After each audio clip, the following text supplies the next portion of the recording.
A guerra tarifária do Trump deve ter sido uma das mais curtas da história, se você considerar a novela mexicana e também canadense, que foi literalmente de uma vez só, né? Quase 48 horas ali entre negociações de México e Canadá ao mesmo tempo, baseado no mesmo problema. E logo em seguida já vieram os dois governos para cima para tentar arranjar soluções, né, em relação às drogas, né, ao fentanyl e também a questão da balança comercial entre os países, né? Segundo o Trump, ali você teria uma descompensação completa entre o relacionamento entre os países que não tem tanto a oferecer para os Estados Unidos, obviamente, pensando ali como Trump, né? Você precisa se colocar no lugar dele para entender o que ele está fazendo, e aí, logo em seguida, você vai ter a mudança radical entre as relações nos países, e aí, imediatamente, uma contra-reação, né? Que apesar do Canadá ter revidado e também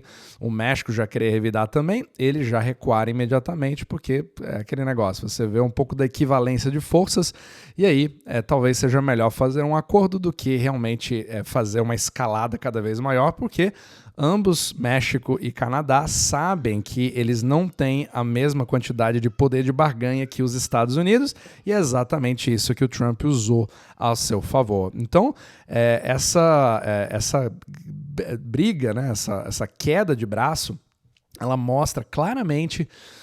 Se você lê o livro ali do Trump, né, The Art of the Deal, ele mostra claramente como o Trump pensa. Talvez até se você não tiver lido esse livro, seria legal você ver. Claro, não precisa ler o livro inteiro, mas só de você ver algumas partes, a forma que ele pensa é muito parecido com a forma que ele está agindo nesse exato momento. E isso, querendo ou não, te dá uma certa visão macroeconômica para você poder se proteger da melhor forma. Então, nesse capítulo que eu quero falar aqui é justamente sobre as partes que não se falam, né? Sobre a questão das tarifas e do famoso statecraft, tão falado pelo Michael Avery, né, do Rabobank, onde a geopolítica fica cada vez mais importante na macroeconomia, e fazer uma análise puramente econômica, puramente baseada em números ou puramente baseada em narrativas específicas cria problemas para o seu portfólio.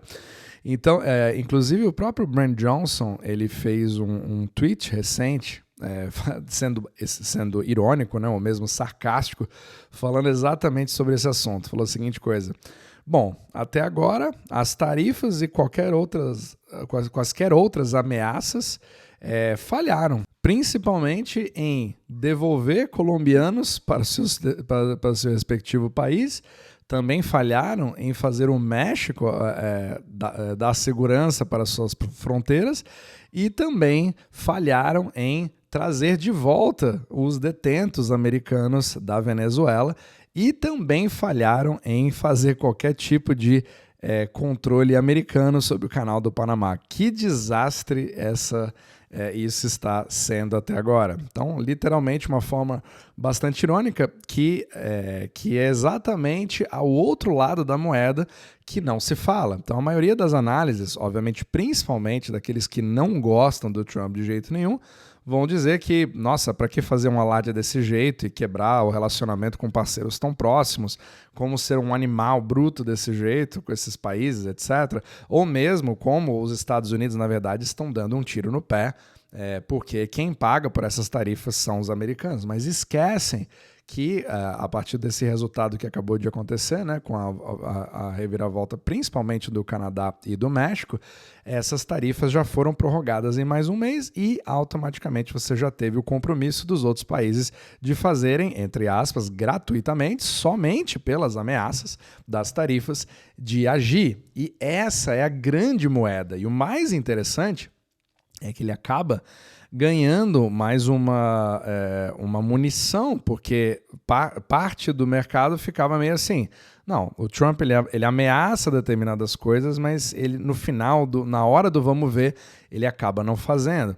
E o mercado, como ficou ali de domingo para segunda, com aquela queda extremamente brusca, né, vista ali pelo mercado de futuros e pelo Bitcoin, que derreteu, inclusive o capítulo que eu fiz sobre o Bitcoin tinha sido gravado antes disso, ele derreteu logo depois, e agora já virou de novo, para você ver como as coisas vão tão rápidas, né? Fica até difícil produzir conteúdo, você já percebe que o mercado já está assim, opa, peraí, o que ele está falando realmente está começando a acontecer, está na cabeça dele de que ele realmente quer fazer isso, ele não está jogando verde, né, entre aspas, em relação ao mercado, e ele literalmente levou a fundo, só houve a prorrogação porque teve uma contrapartida do outro lado, caso contrário, as tarifas estavam literalmente vigentes.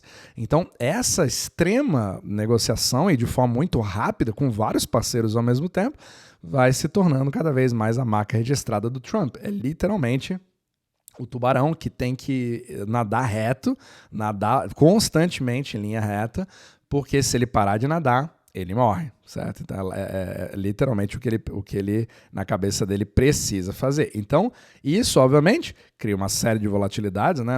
Quando eu estava gravando ali o podcast, né, sobre o Bitcoin, estava praticamente 105, 106, aí despencou na madrugada, chegou até 91, a partir de todos os anúncios, né, que as tarifas eram de verdade, e logo depois que teve essa negociação na manhã da segunda-feira, que é o momento que eu estou gravando aqui, né, eu estou gravando no final da tarde, mas aconteceu horas atrás, já teve a completa reversão e volta-se ao normal. Então você percebe claramente como os mercados podem ser afetados com tweets, né? É impressionante o que nós estamos vivendo em 2025 em relação ao ano passado já, né? Uma mudança, parece que a gente acabou de mudar de década, né? Apesar de ser somente um ano.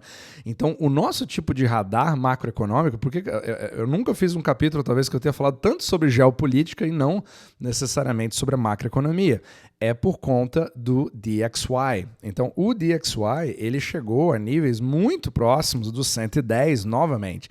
E o grande alerta que a gente precisa ter, isso também não é bom para os Estados Unidos, de forma alguma. O Trump, ele inclusive não gostaria de ter um dólar forte demais. Porém, as políticas de tarifas, caso elas vão para frente, né, obviamente, elas acabam criando mais uma barreira para a transmissão de dólares de dentro para fora dos Estados Unidos, que é exatamente uma das maiores fontes de alimentação do sistema eurodólar. Faltaram dólares, você cria uma pressão gigantesca em cima da única fonte de criação de dólares fora dos Estados Unidos, no sistema eurodólar, que são os bancos. Só que os bancos arriscam o seu próprio balanço para fazer isso. Isso que é muito importante você entender. Então, os bancos, eles têm a capacidade de criar dólares, né, de uma forma diferente, que o Fed não tem, porém, eles que vão decidir se querem fazer isso ou não, pensando na sua própria sobrevivência. E aí, quando você começa a ter falta de dólares e você precisa desse crédito e não necessariamente você tem uma visão de tranquilidade ou de expansão, os bancos também começam a ficar receosos. Então, você tem, de um lado, os Estados Unidos cada vez mais reticentes em mandar dólares para fora com essas brigas, né, tarifárias, e, por outro lado, bancos que podem ficar receosos. Isso cria uma mega contração. Isso faz o DXY explodir. Esse é o grande risco da economia. E isso não é algo inflacionário. Essa que é a coisa que dá um nó na cabeça das pessoas. Mas o dólar mais caro não cria problemas? Pode criar, com certeza. Só que você atinge completamente a produção industrial, que já não está boa em relação no mundo inteiro. Então, lembrando, nós estamos numa economia global que vem caindo ao longo do tempo e vem passando por um processo de desinflação, e as únicas inflações, entre aspas, que vão ocorrendo são meio que os choques de supply que vão acontecendo de forma artificial, baseado desde a pandemia, que até agora não teve uma recuperação completa, e agora com toda essa volatilidade, percebe? Então tudo isso agrega mais ainda a complexidade, né? E acaba agregando camadas para você poder entender o que está acontecendo. Mas isso faz digamos que o óleo do motor fica cada vez mais grosso, então ele lubrifica cada vez menos, fica aquela coisa cada vez mais travada, e aí você tem desempregos, aí tem a necessidade de mais intervenções de bancos centrais, etc., e vai criando cada vez uma confusão maior.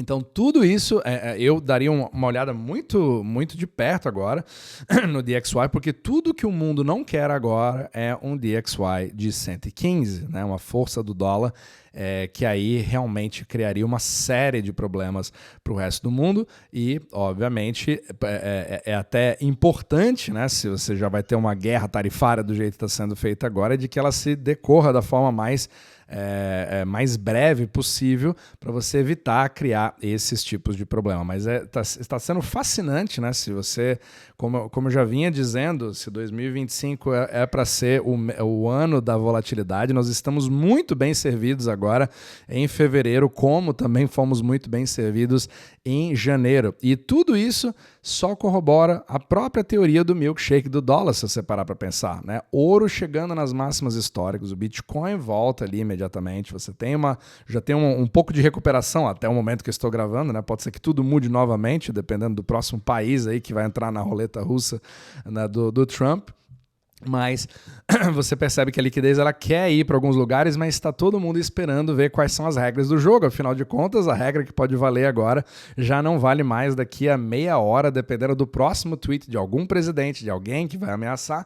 E o Brasil, nesse momento, ali tá desviando das balas, né? Então, assim, o fato de estar quieto, inclusive muitos estão elogiando o Brasil nesse sentido, porque tá criando uma certa paz para o real que está ali sobrevivendo a 5,80. Mas é aquele negócio, é o nível psicológico, né? Agora você, na cabeça das pessoas já está entranhado que 5,80 é o novo 4,80. Nós estamos com o real extremamente valorizado, mesmo ele estando tão próximo do 6. Só porque nós já estivemos bem piores, né? Com 6,30. Então, tudo é um jogo relativo, mas o que interessa é o que vai acontecendo no longo prazo e o milkshake do dólar, principalmente nessa parte tarifária, dessa parte de descooperação entre países, essa parte de mercantilismo ou brigas de tarifas e o Grand Master Strategy, né? Que é tão falado pelo Michael Avery, onde os países pensam cada vez mais